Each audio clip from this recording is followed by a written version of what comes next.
Semua kelakuanmu itu karena pergaulan dan kebodohanmu. Seharusnya kamu bisa meredamnya dengan cara yang lain, bukan menjadi pria bejat yang tidak bertanggung jawab seperti ini. Kamu harus mempertanggungjawabkan perbuatanmu, geram ayah Ray sungguh-sungguh. Maksud papa? Tanya Lee masih belum paham juga. Kamu harus bertanggung jawab, nikahin Moza atau memilih mendekam di penjara, ancam ayah Ray serius. Aku tidak mungkin menikahi Moza, Pak. Aku tidak mencintainya. Ini hanya sebuah kesalahan, tolak Linggah begitu gamblang. Kalau begitu pertanggungjawabkan di penjara. Perbuatanmu sebuah tindakan asusila yang wajib diproses. Papa tega melakukan itu.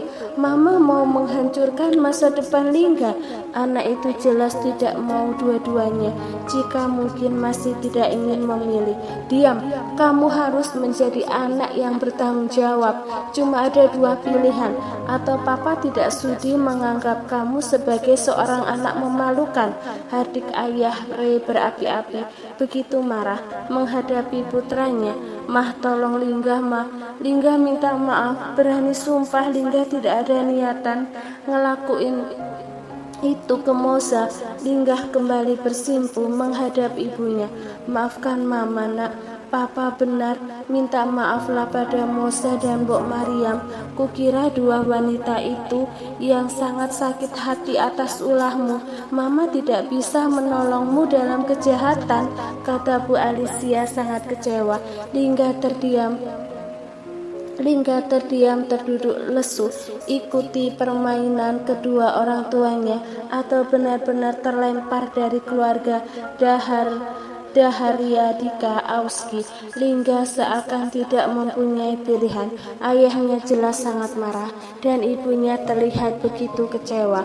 Setelah perdebatan yang panjang berbuntut sedikit kekerasan, ayah Ray dan Bu Alicia keluar dari kamar Lingga, meninggalkan putranya yang nampak kacau, duduk termenung seorang diri dengan perasaan kesal dan campur aduk. Pikiran semrawut kalut luar biasa. Bagaimana mungkin dia menikahi Moza sedang tidak ada cinta di dalamnya? Terus bagaimana masih percintaannya dengan kekasihnya? Haruskah dia menggadaikan perasaannya dan cintanya untuk sebuah kesalahan yang harus dia bayar? Lingga jelas kalut memikirkan itu semua. Susah sekali mengiyakan, apalagi menerima menjadi bagian dari hidupnya. Kenapa lu harus datang malam itu? Mengacaukan semuanya, brengsek. Umpat Linggah memutar memori malam kelam itu, di mana dirinya melakukan tindakan asusila atas ketidaksengajaan. Parahnya berujung datangnya kehidupan baru di rahim perempuan itu, yang jelas menjadi malapetaka untuk kehidupan masa depannya. Lingga bangkit dengan hati memanas, mengobati lukanya sendiri dengan perasaan lara, lebih condong mengingat perlakuan ayah dan ibunya. Sakit melihat ibunya menangis.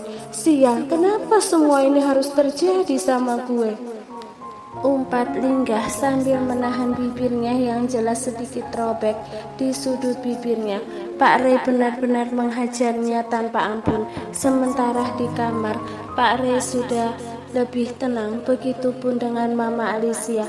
Walau masih sangat sedih, keduanya berbicara banyak hal, menyusun langkah yang harus didahulukan. Kita harus ke rumah sakit, Mas. Kita tidak bisa membiarkan Moza menggugurkan cucu kita. Biar bagaimanapun ada darah keturunan kita mengalir di sana. Apa kita tidak terlalu egois, Ma? Moza tidak menginginkan anak itu. Dia bahkan trauma. Bagaimana bisa dia hamil dengan kebencian?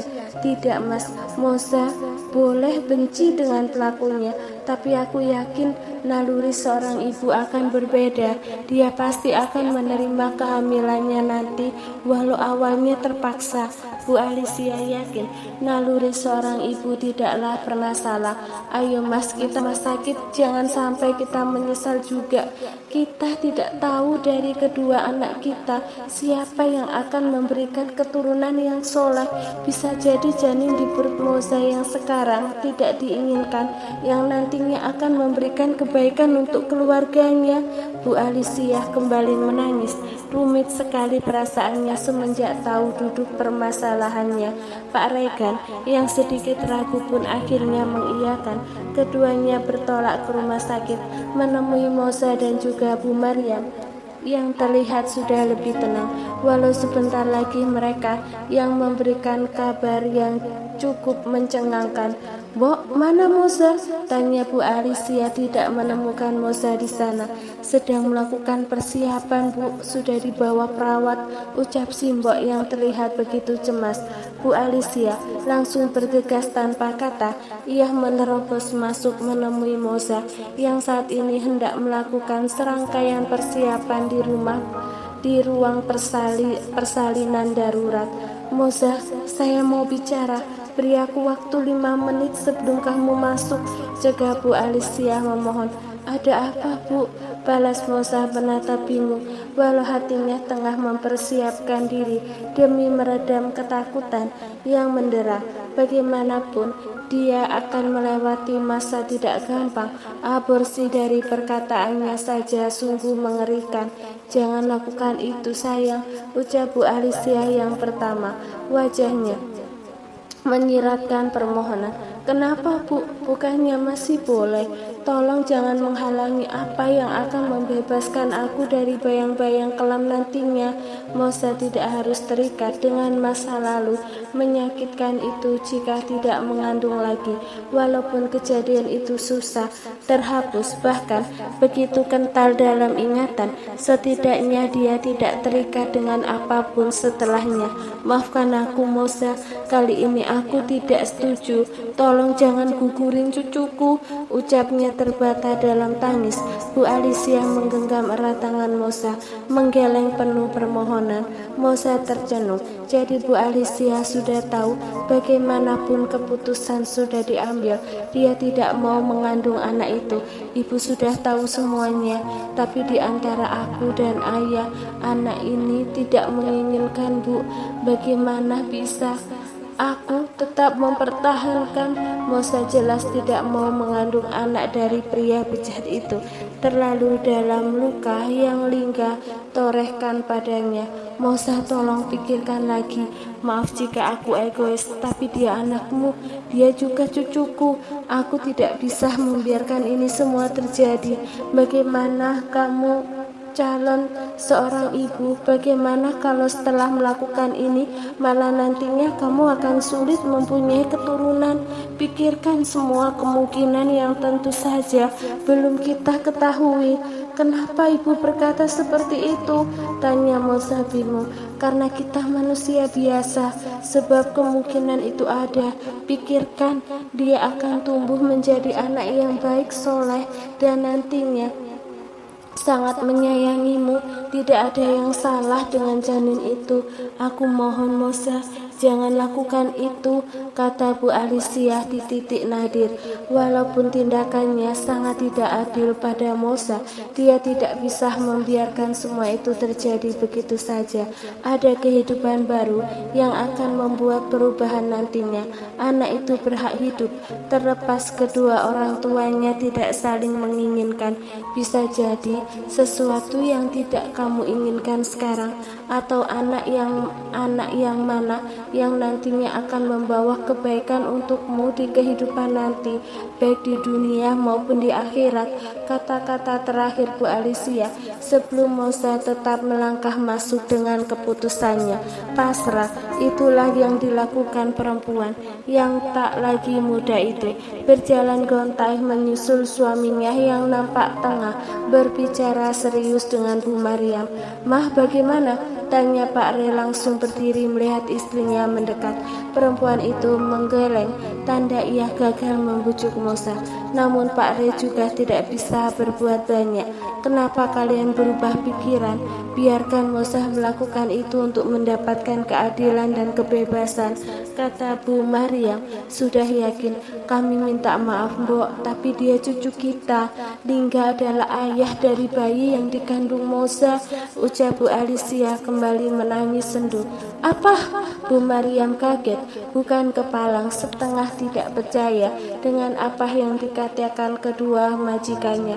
Bahkan anak mereka lah yang menyebabkan Moza begitu menderita. Maaf Mbok, kami baru tahu. Seharusnya biarkan bayi yang tidak berdosa itu tetap hidup. Biarkan Linggah mempertanggungjawabkan perbuatannya.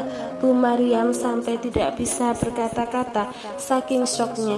Ia tidak menyangka Linggah yang dikenal sangat baik terhadap dirinya itu tega menghancurkan masa depan putrinya.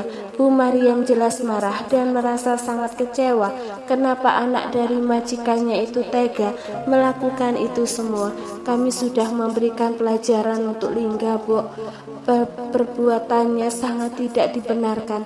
Kami marah, malu, kecewa, tapi semua sudah terjadi dan Lingga sudah mengakuinya. Dia harus bertanggung jawab pada Moza, ucap Bu Alicia dengan pipi basah.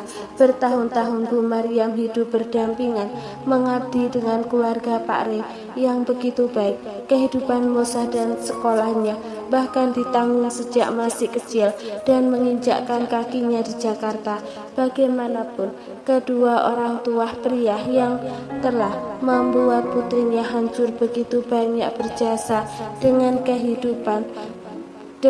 kehidupannya, mau menampung dan menolong serta memberikan pekerjaan di tengah rasa sulit, di saat orang lain tidak ada yang mau menerima pekerjaannya karena membawa anak. Keluarga Bu Alicia begitu terbuka dan menerimanya. Bu Maryam tidak bisa lupa semua itu, membuatnya tidak bisa mengabaikan begitu saja, walau hatinya sakit dan kecewa atas perlakuan Lingga. Saya tidak tahu, semua terserah Moza saja, jawab Bu Maryam terdiam dengan tangis. Kedua perempuan itu saling memeluk, sungguh kejadian yang tidak pernah terduga. Moza sedang berjuang, kita tidak bisa mencegah. Dia berhak mendapatkan keadilan, ucap Bu Maryam, tetap menyerahkan keputusan itu pada putrinya, berharap setelah ini semua akan baik-baik saja. Moza bisa kembali dengan kehidupannya yang normal kembali. Moza berjalan pelan ke ruangan di mana dirinya siap menghilangkan sebuah kehidupan di perutnya. Hatinya jelas tidak tenang antara perasaan takut dan memikirkan segala kemungkinan setelahnya. Aku tidak boleh mundur. Kalau aku hamil, bagaimana nanti dengan kehidupanku? Batin Moza memantapkan diri untuk tetap melangkah masuk. Moza, silahkan berbaring. Dokter memberi aba-aba. Pelan gadis itu membaringkan tubuhnya. Pikirannya makin kacau, hatinya mendadak bimbang sementara dokter tengah mempersiapkan diri. Jarum suntik yang sudah diisi dengan cairan yang akan membantu menghilangkan rasa sakit akibat bius pun siap menembus kulit Moza yang saat ini semakin bertambah deg-degan saja. Tenangkan diri kamu, Moza. Setelah kamu terbangun dari sini, kamu akan menjadi Moza yang berbeda, dengan suasana baru dan semangat baru. Kamu pasti bisa. Batin Moza gemetar. Sekilas kata-kata Bu Alicia menghantui pikirannya. Petugas medis yang siap menancapkan jarum suntik itu mengambil peran bersiap setelah memastikan kulit itu dibersihkan yang akan ditempelkan jarum. Dok, maaf saya berubah pikiran, ucap Moza langsung bangkit dari ranjang. Ada ketakutan di matanya. Dia tak memperdulikan petugas medis yang sudah stay di sana. Moza langsung keluar begitu saja. Entah ini sebuah keputusan yang dibenarkan atau tidak, namun hati kecilnya meronta.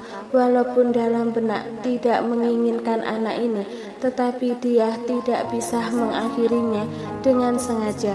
Mosa berlari dengan tangis, hatinya menjerit pilu penuh kebimbangan. Ya Tuhan, beri aku kekuatan untuk melewatinya. Hanya 9 bulan saja aku membersamainya. Mosa menangis dalam diam menuju masjid rumah sakit. Ia tergugu di sana, mencurahkan isi hatinya yang tak biasa. Tidak ada yang salah dengan keputusanmu. Bersabarlah, maka Allah akan memudahkan jalan untukmu, kata seorang pria yang entah muncul dari mana, menyodorkan sebuah sapu tangan ke hadapannya. Kak Raja, aku tidak tahu ini keputusan yang benar atau tidak. Jujur, aku takut, tapi aku seperti tidak bisa membiarkan semua ini berlalu. Mosa meraih sapu tangan itu dengan wajah tertunduk bingung. Kamu punya rencana, Allah yang akan memberikan keputusan final pada akhirnya. Semoga diberi kemudahan untuk menjalani hari esok. Walaupun ini berat, aku percaya kamu perempuan istimewa. Bagaimana bisa kamu berkata seperti itu? Orang-orang di luar sana bahkan mungkin akan bersiap menggunjingkanku. Semoga kamu sabar ya. Aku tahu ini tidak mudah, tapi bisakah sekali saja kita berprasangka baik padanya? Allah pasti akan memberikan jalan untukmu. Yakinlah itu, Moza. Kamu perempuan yang kuat, banyak orang yang menyayangimu. Moza mengelap pipinya yang basah dengan sapu tangan yang diberikan raja untuknya. Sedikit kasar, pelan saja, wajahmu memerah, nanti sakit, tegur pria itu yang ternyata sedari tadi memperhatikan dirinya.